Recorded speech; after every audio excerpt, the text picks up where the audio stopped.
తాకట్టులో ఉన్న బంగారాన్ని విడిపించి ఆ రోజు ఆన్లైన్ రేటుకే మేము కొంటాం. Sharma gold company. నమస్తే, వెల్కమ్ టు సుమన్ టీవీ. నేను గిరిజ. సాధారణంగా సంవత్సరం మారుతుందన్నా లేదంటే ఉగాది వస్తుందన్నా, అదే కాకుండా ప్రతి నెల కూడా మన జాతకం ఏ విధంగా ఉంటుంది అంటే మనం అనుకున్న పనులు జరుగుతాయా లేదా, ఏదైనా విషయాలలో కొంచెం వెనకడుగు వేయాలా లేదంటే ముందడుగు వేయాలా అని సో ఖచ్చితంగా జ్యోతిష్యాన్ని మన రాశి ప్రకారంగా మనం చెక్ చేసుకుంటూ ఉంటాం. అది కామన్. అయితే మనకి ఇక్కడ వచ్చేసి మామూలుగా మనం చాంద్రమానం ప్రకారం మన జ్యోతిష్యం వాళ్ళు చెప్తూ ఉంటారు జ్యోతిష్యులు, మనం ఆ జ్యోతిష్యాన్ని చూస్తూ ఉంటాం. అయితే కేరళ వాళ్ళైతే మాత్రం సూర్యమానాన్ని పాటిస్తారు. సో సూర్యమానం ప్రకారం కేరళ నాడి జ్యోతిష్యం ప్రకారం ఈ 2025 ఆంగ్ల సంవత్సరంలో ద్వాదశ రాశుల వారి ఫలితాలు ఏ విధంగా ఉండబోతున్నాయో తెలియచేయడానికి ప్రముఖ ఆధ్యాత్మికవేత్త జ్యోతిష్య పండితులు గురుస్వామి రాజన్ నంబోద్రి గురువు గారు ఉన్నారు. వారితో మాట్లాడి మరి రాశి ఫలితాలు ఎలా ఉన్నాయో తెలుసుకునే ప్రయత్నం చేద్దాం. గురువు గారు నమస్కారం. నమస్కారం అమ్మా. గురుగారు, కేరళ నాడి జ్యోతిష్యం ప్రకారంగా కర్కాటక రాశి వారికి ఈ 2025 నూతన సంవత్సరంలో భాగంగా అసలు ఏ విధంగా ఉండబోతుంది అంటే గతంతో పోలిస్తే ఈసారి ఏమైనా బాగుంటుంది అనుకోవచ్చు అంటారు? ఒక్కసారి తెలియజేస్తారా గురువు? తప్పకుండా అమ్మా. శ్రీ మహాగణపతి దేవతోభ్య నమః. చూసే వీక్షకులకు నమస్కారం. కర్కట రాశికి 2025 సంవత్సరం రోజున ఎలా ఉండబోతుంది అంటే ఆంగ్లేయ నూతన సంవత్సరం ప్రకారంగా అందరికీ ఒక ఆశ ఉంటుంది, క్యూరియాసిటీ ఉంటుంది. నా రాశి ఎలా ఉంటుంది, ఎలా ఉండబోతుంది, ఆ సంవత్సరం అంతా కూడాను ఎలా ఉండబోతాం, ఈ సంవత్సరంలో బాగా స్ట్రగుల్ పడి ఉంటారు, బాధపడి ఉంటారు, అనేక రకమైనటువంటి బాధపడుతూ చివరి క్షణానికి మనం చేరిపోయినాం. ఇంకా వచ్చే సంవత్సరం కూడాను ఇలాగే ఉంటుందా, ఇంకేమైనా మార్పు వస్తుందా, ఇంకేదైనా కొత్తైన మెరుగు వస్తుందా, ఈ నాడి శాస్త్రం చూసుకుంటే తెలుస్తుందని ఆశతో ఎదురు చూసేవాడి కర్కట రాశి వాళ్ళు చాలా వరకు కూడా బాగా చూస్తూ ఉంటారమ్మా. మా ఒక వీక్షక బంధువులకు అందరు కూడా చెప్పేది భయపడే విషయమే లేదు, అన్నిటికీ భగవంతుడు ఉన్నాడు. ఏదైనా నిమిత్త మాత్రమే, క్షణం మాత్రాన్ని మనకు కష్టాలు వచ్చిపోతాయి. సుఖం వచ్చినప్పుడు కష్టాలు తప్పవు, కష్టాలు వచ్చినప్పుడు సుఖాలు వస్తాయి. రెండు ఈక్వల్గా మనం స్వీకరించుకోవాలి. నేను కష్టాలు భరించను, నాకు సుఖాలే నిరంతరంగా కావాలంటే అది చట్టరీత్యా ఆ భగవంతునికే ఒక బాధకర విషయం జరుగుతుంది. కానీ కొన్ని సందర్భాల్లో కొన్ని విషయాలు ఏంటంటే సెన్సిటివ్గా ఉంటారు వీళ్ళు. కర్కట రాశి వాళ్ళు ఏంటంటే బాగా సెన్సిటివ్గా ఉంటారు. ప్రతిదీను కూడాను పెద్దగా తీసుకొని ఇదిగా చేసుకోలేరు. సో కాబట్టి అన్నిటి కూడా చూసాచాచిగా చేస్తూ ఉంటారు. వీళ్ళకి 12 లాభము 6 నష్టం కనబడుతుంది. కాబట్టి కాస్త జాగ్రత్తగా పెట్టుబడి పెట్టేదాంట్లో చాలా జాగ్రత్తగా ఉండాలి. విదేశీ ప్రయాణానికి చక్కగా మీకు కనపడతా ఉంది. కర్కట రాశి వాళ్ళకి విదేశ ప్రయాణం చేయడం ఇప్పుడు అంటే యూకే కావచ్చు, యుఎస్ఏ కావచ్చు, అటు కానీ మళ్ళీ ఇలా రివర్స్ కూడా ఉంది. అక్కడి నుండి వచ్చే వాళ్ళు కూడా ఉన్నారు. వెళ్ళే వాళ్ళు కొందరు, వచ్చే వాళ్ళు కూడా తిరిగి ప్రయాణం చేసే వాళ్ళు ఉన్నారు. అంటే లాభం నష్టం రెండు కనపడుతుంది ఇక్కడ. అంటే వెళ్ళే వాళ్ళు వెళ్తున్నారు, వచ్చే వాళ్ళు కూడా వస్తున్నారు. దేనివల్ల వస్తున్నారు? ప్రక్రియ అని క్షీణించిపోతున్నటువంటి ప్రక్రియ ద్వారా ఈ యొక్క దోషం ఉద్భవం అవుతుంది. కాబట్టి ఈ యొక్క ప్రక్రమం జరుగుతున్నది, దానివల్ల ఈ యొక్క దోషం కనపడుతుంది. కాబట్టి వీళ్ళంతా కూడా చేయవలసినవంటే ఏంటి అంటే భగవతి ఆరాధన. భగవతి యొక్క ఆరాధన ఏంటి? అమ్మవారి ఒక శక్తి అంటే దుర్గాశక్తియే. ఆ దుర్గాశక్తిని ఆరాధించడం వల్ల అద్భుతమైనటువంటి ఫలితాలు రావడానికి ఆస్కారం కనపడుతుంది. ఇక్కడ వింతైన వంటి దీపారాధన మనం చేస్తాం. అంటే శాకాంబరి దేవికి అమ్మవారికి ఇష్టమైన వంటి, శాకాంబరి అంటే తెలుసు ఉంటుంది మనకు. దేవి నవరాత్రులు అన్ని కాయగూరలతో అలంకరణ చేస్తారు. కాబట్టి మీకు చేదైన వంటి అనుభవం కలిగిన వంటి ఈ ఒక సంవత్సరము, వచ్చే సంవత్సరంలో చేదైన అనుభవం ఉండకూడదు. కాబట్టి కాకరకాయలు దీపారాధన చేయాలి. కాకరకాయ అది ఎలా గురుగారు అని మీరు అడుగుతారని నాకు తెలుసు.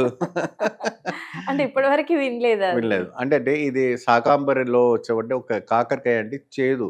ఆ చేదు అంటే కొంతమంది కోర్టు కేసు, అవి డైవర్స్ కేసు, హరాస్మెంట్స్, ఇంకా చాలా వింతమైన వంటి పాపం సమస్యలు ఉండిపోయి ఉంటారు. అనేక రకమైన వంటి శత్రు బాధ పీడలో, పక్కింటి ఏడుపు, ఎదురింటి ఏడుపు, వాళ్ళతో బాగా బాధపడుతూ ఉంటుంటారు.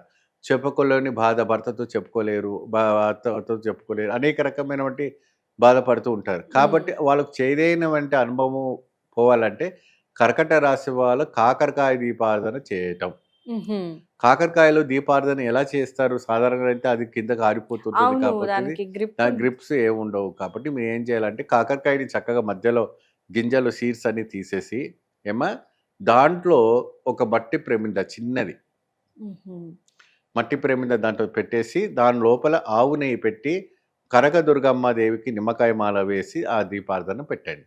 ఇలాగా ప్రతి ఒక్క మంగళవారం రావు కాలంలో మీరు 21, 41 వారాలు చేశారంటే చక్కటి ప్రభావం కనబడుతుంది. ఇది మన కేరళ నాడి శాస్త్ర ప్రకారం చేస్తుంటారు. ఇది శాకంబరి దీపారాధన చేస్తుంటారు. ఎందుకంటే మీ తెలుగు వాళ్ళు కూడా మన కార్తీక దీపం వచ్చిన అట్టి దొప్పలు పెట్టి కూడా వదిలిపెడుతుంటారు. చేస్తారు. అవును. ఇది వింత ఏం కాదు.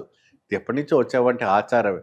కూరగాయల దీపారాధన పెట్టడం చాలా కొత్త ఏం కాదు. ఇది పాతకాలం నుంచి వచ్చేవంటి ఆచారం. ఏమండి అంతవరకు ఎందుకు ఉసిరికాయ దీపం కూడా పెడుతుంటారు. పెడతాం. ఏమండి ఆ ఉసిరికాయకి మరి ఎటువంటి ఒక ఆప్షన్ కూడా ఉండదు. అయినప్పటికీ దానిపైన ఉసిరికాయ దీపం పెట్టాలి అని చెప్తుంటారు. దానిపైన ఆవునైన నానబెట్టి పెడుతుంటారు. సో ఈ రకంగా కాయగూరలో దీపారాధన పెట్టడంలో ఈ యొక్క శాకాంబరి యొక్క దీపారాధన అమ్మవారి నిమ్మకాయ మాల వేసి చక్కగా పసుపు కుంకుమ వేసి దుర్గా షష్టమి దుర్గా సప్తపారాయణం చేసిన కానీ దుర్గా కవచం చదివిన ఆ రోజు చాలా చక్కటి ఫలితాలు రావడం. పిల్లలతో చదివించండి, మీరు చదవండి, మీ వాళ్ళతో చదివించండి అమ్మా. చక్కగా కాకరకాయతో ఈ దీపారాధన పెట్టుకోండి. మీకు ధనము వద్దంటూ కురుస్తుంది. ఓకే. నాకు వద్దు చాలు గురుగారు అంటే కూడా కాదు, ధనం దినంతగా వస్తుంది. ఏదైనా వద్దంటాం కానీ ధనం అనేది వద్దనలేము కదా. అదంటూ వస్తూనే ఉంటుంది. ఎలా వస్తుంది, ఎక్కడి నుంచి వస్తుంది, ఎలా వస్తుంది అన్నది మనం ఆలోచించే విషయం లేదు. అనంతమైనటువంటి వస్తుంది. కానీ ఈ యొక్క పని కార్యక్రమం ఉద్యోగస్తులు, విద్యార్థులు ఏమా మరి రైతులు కూడా కాకరకాయతో దీపారాధన చేసుకోవచ్చు. ఈ రాశికి సంబంధించిన అందరూ చేసుకోవచ్చు అంటారు. అందరూ చేసుకోవచ్చు. మరి అదే విధానంగా రాజకీయ నాయకులు వాళ్ళు బిజీగా ఉంటే ఇంటి ఇల్లాలు ఉంటుంది కాబట్టి ఆవిడ కూడా చేసుకోవచ్చు చక్కగా. మరి ఆ కాకరకాయని తర్వాత ఏం చేయాలి? అది డౌట్ గురువు గారు. ఏమండి ఆ కాకరకాయని ఏం చేయాలి? తర్వాత ఏం చేయాలంటే మీరు నీటిలో నిమజ్జనం చేయాలి. ఎందుకంటే అది వండుకోవడానికి పనికి రాదు కాబట్టి, ఎటువంటి జీవరాశులు స్వీకరించదు కాబట్టి నీటిలో చెరువులో కానీ బావిలో కానీ వేసేయాలి.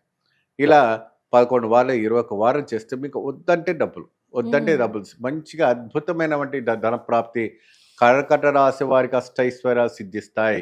25వ సంవత్సరం రోజు ఇంకా కంప్లీట్గా సిద్ధిస్తాయి. సో దానికి కావాల్సినటువంటి ప్రక్రియ ఆ రోజు ఉపవాసం పాటించాలి. ఆదివారం రోజు కానీ మంగళవారం రోజు కానీ రావుకాలం రోజు రెండు వారాల్లో వారానికి 2 రోజునే, లేదంటే వారానికి 1 రోజున, మంగళవారం ఆదివారమైనా మీ ఇష్టం.